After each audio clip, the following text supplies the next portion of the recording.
Hey everyone, welcome back to my channel. Today we are diving into Python modules and packages, an essential programming skill for organizing larger projects. So let's get started. So far we have only created very simple and basic Python programs.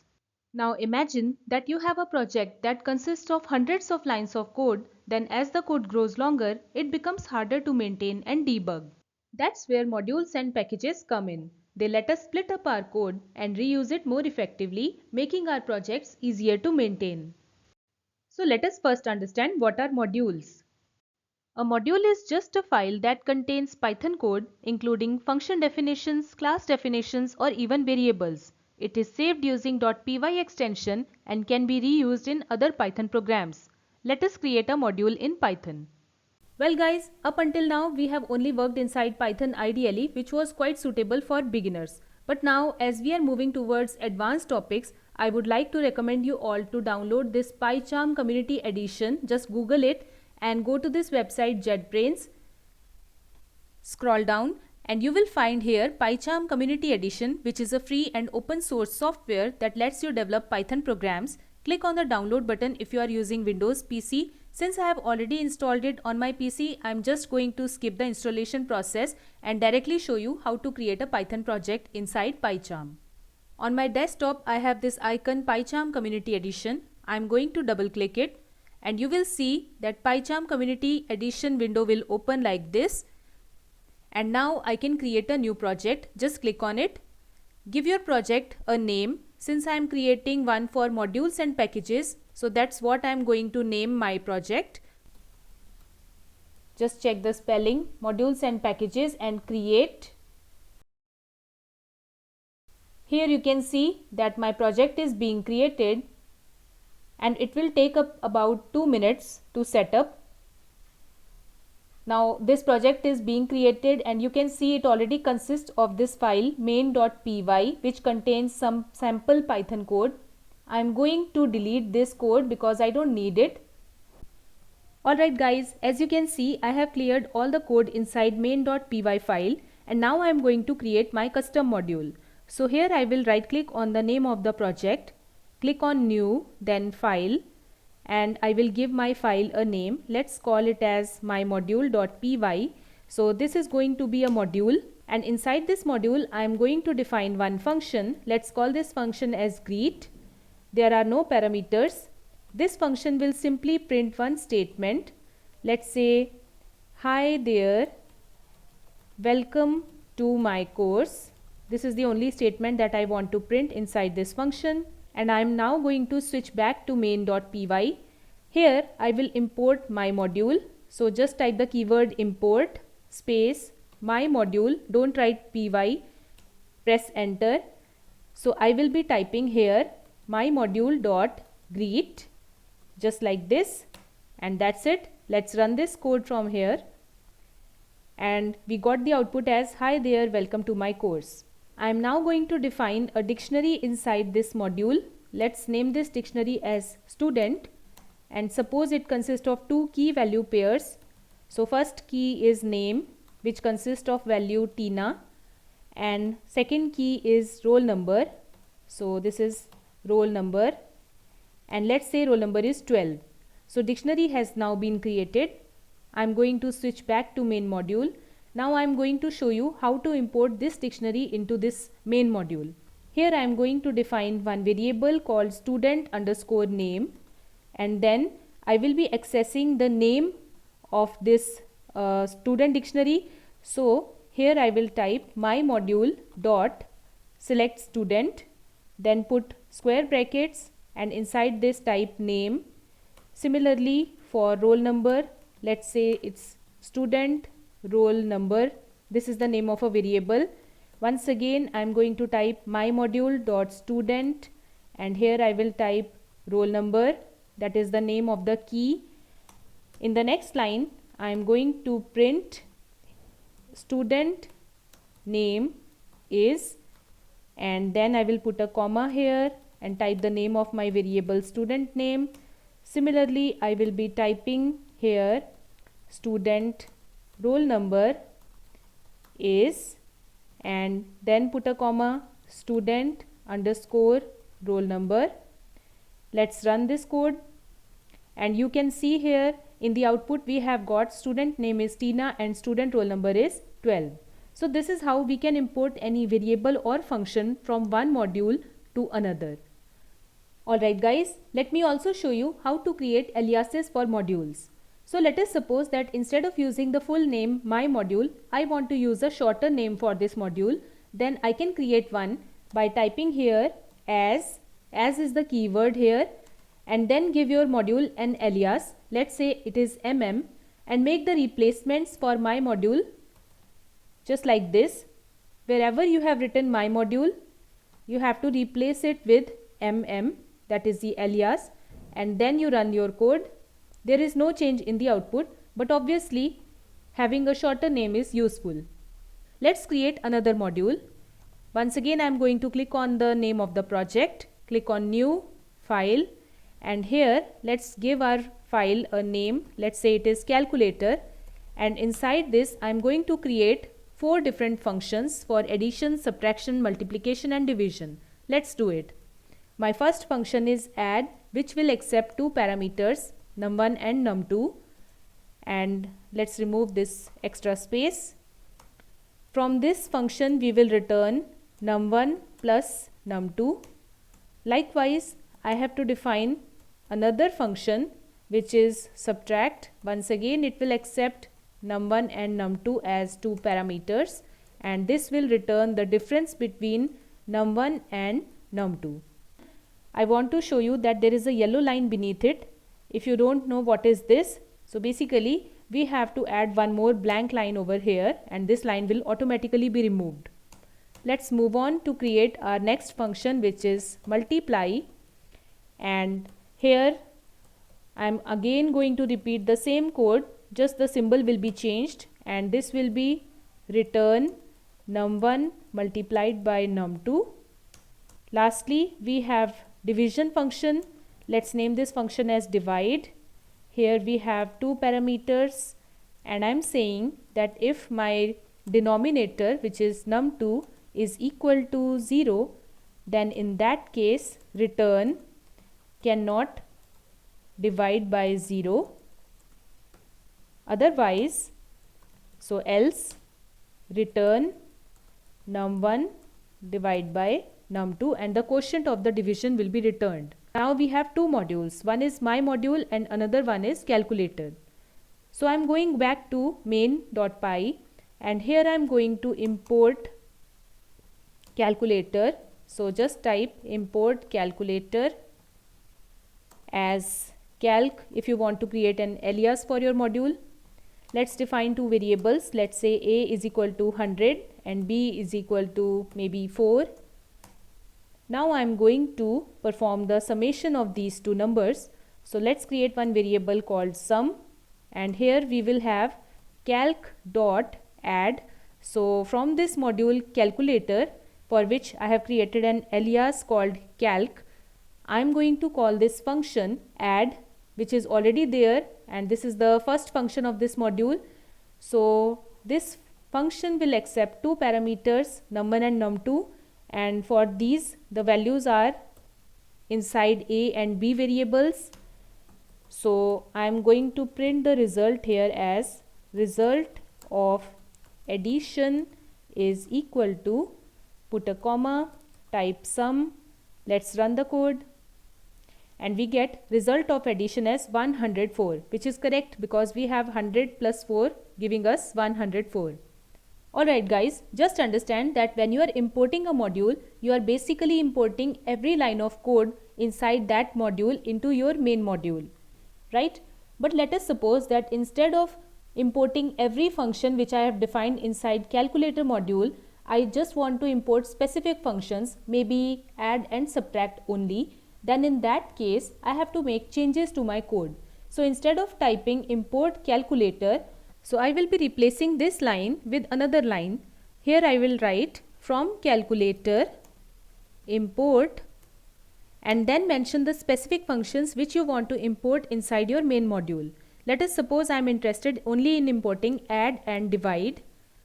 So Here also I will be making one change, that instead of typing the module name along with the function name, I will simply use the function name. No need to type the module name. Same thing we can do with divide function also. Let's say I type here the name of the variable as quotient, and I'm saying divide and then type a comma b. In the next line, print result of division is equal to, and then mention quotient. This is the name of the variable. Let's run this code, and we have only imported addition and division. Since I have imported only two functions, add and divide, if I now try to access multiply function, let's say instead of divide I type here multiply, then you will see a red line underneath it. That's because this function is not defined, and if you place your cursor over it, so you get this message unresolved reference multiply, because the Python interpreter is not able to make out what this variable or what this function means. It is not able to access this function from calculator module. But if you want to access it, then you will have to import it specifically by mentioning its name, or you can directly import entire calculator module into your main module. So I hope the concept of modules is clear to you. Let's move on to talk about packages. A package is a collection of modules grouped together into a directory or a folder. The directory must contain a special init.py file to be recognized as a package. Note that the name init is written with 2 underscores on both sides, and this is the correct way to write this file name. So guys, now it's time to create a package. So what I'm going to do, I will right click on the name of the project, click on new, and then either you choose Python package, or I am going to show you how to create package from scratch. So choose directory and give your package a name. Basically this is not a package, it is only a directory until it contains init.py file. So let's name this as my package, and now I am going to put this my module inside this, just drag and drop, and it is asking you whether you want to change the location.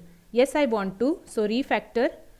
And same goes with calculator also, just drag and drop into my package and click on refactor.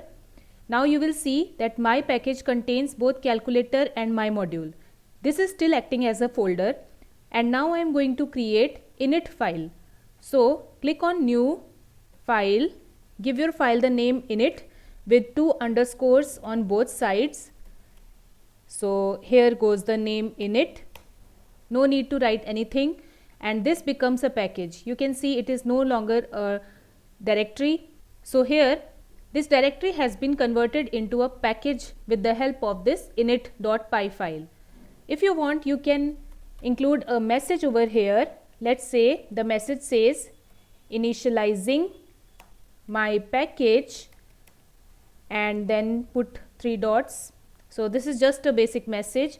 So every time I am going to run my modules inside this package, this line will automatically be printed on the console. Now let us see how including a package has affected main.py file. So I am clicking on it, and here you can see earlier it was only import my module as and now this from my package has been included in the first line. In the second line also, from my package.calculator, that means this is the name of the package and here is the name of the module. We are importing this particular function. Basically we are also importing the divide function since it is mentioned at the bottom.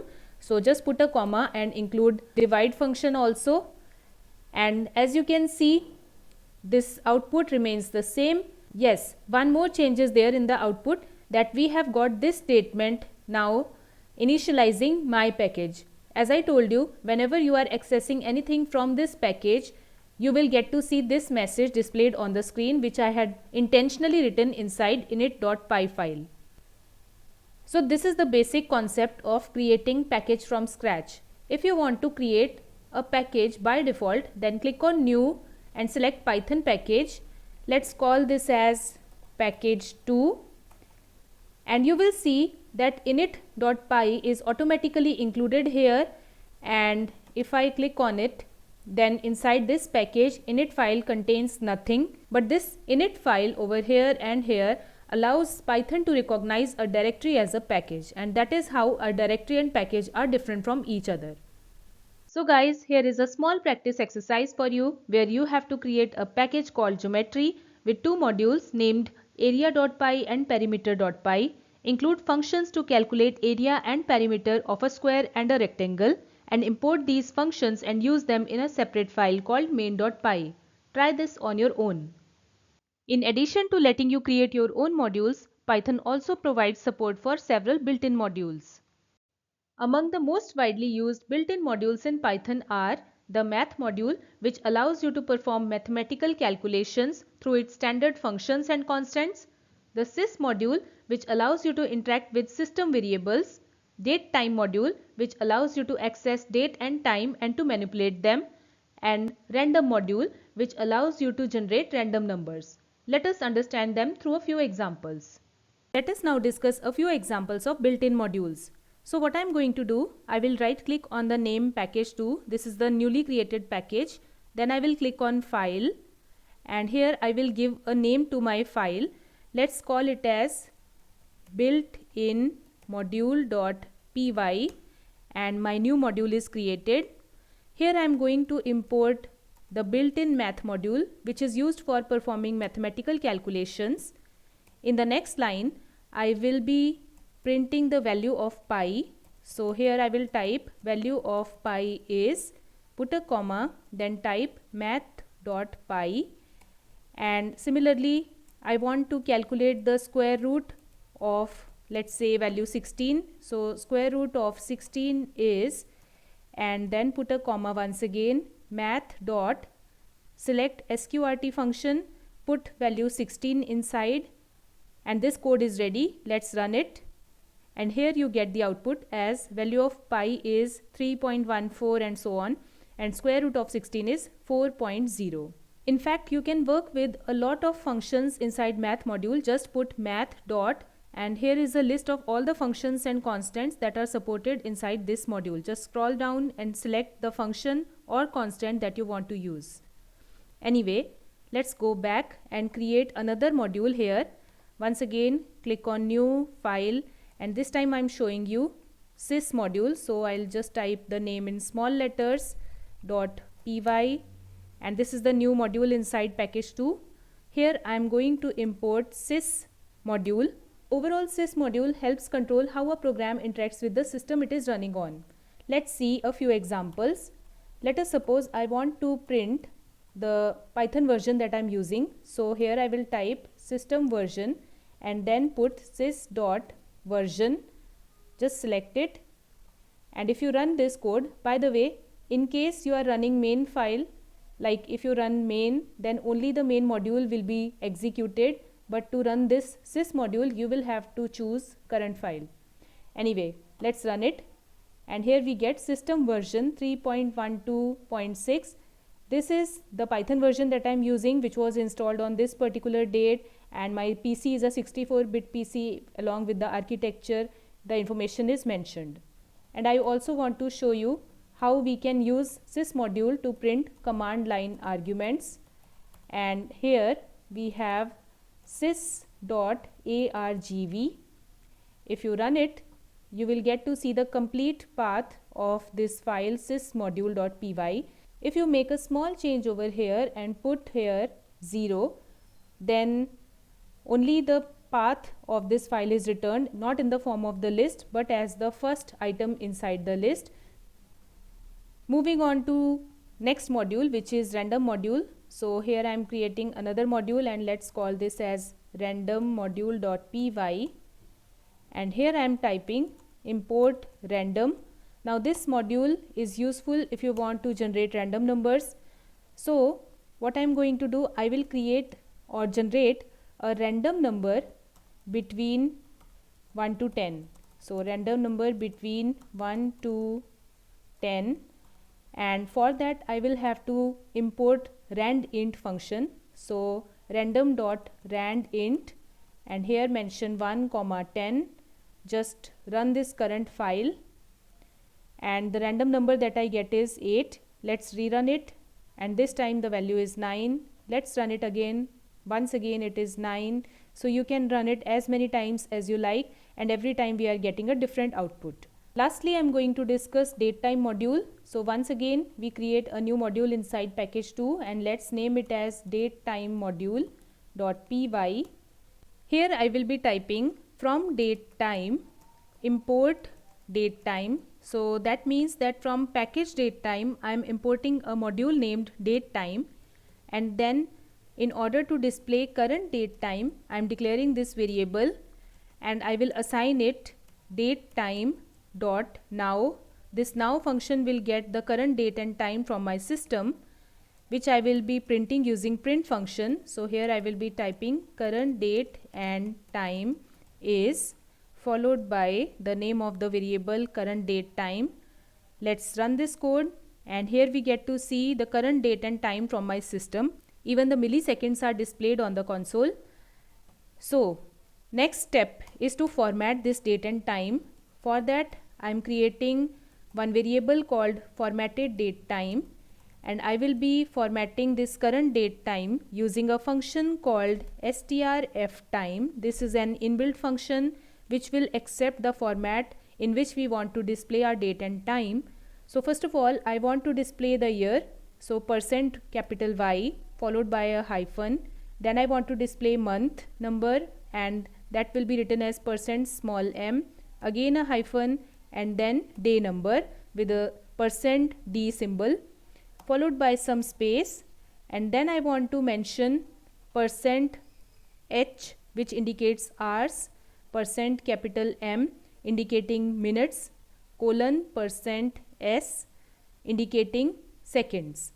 Let's print this formatted date.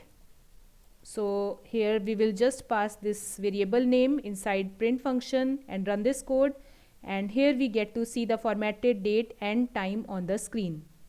So I hope you have got a glimpse of how Python is such a versatile language that it supports a wide variety of modules and packages.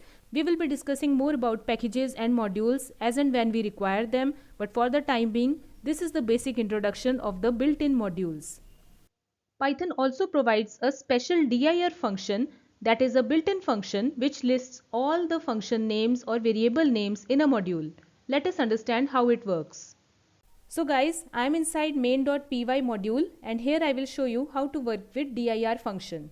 Let's create a variable x and I will assign it the dir function. In the next line, I will be printing here list of variables and function names and put a comma x. Here run this code. So here in the output we get to see list of all variable names and function names inside this particular module. Some of them are even built in, and from somewhere in the middle you will get to see all the variable names like a, b, student name, student roll number, sum. These are the variable names, and similarly add and divide are the functions that we have used inside this module. You can use dir function inside any module to take a look at all the variables or function names that you have used inside that particular module. Coming to the benefits of modules and packages, first of all, they support code reusability, as we get to write the code once and we can use it anywhere, anytime as we like. Secondly, they help in better code organization, making it easier to maintain and debug large code. And finally, they help in namespace management by avoiding naming collisions. Let us see an example. So let us suppose I create a new module inside package 2 and name it as mymodule.py. Then we have two different modules named mymodule, but they both belong to different packages. As we get to see here, we have one mymodule inside package 2 and another one inside my package, and this is how we avoid naming conflicts, because both these modules belong to different packages. Same goes for variables and function names belonging to different modules and different packages. There is no naming conflict because they belong to different namespaces. If you found this video helpful, then don't forget to give it a like, also comment in the comment box, and also subscribe my channel Programming Horizons for more videos like this. Thank you, and I'll see you in my next video.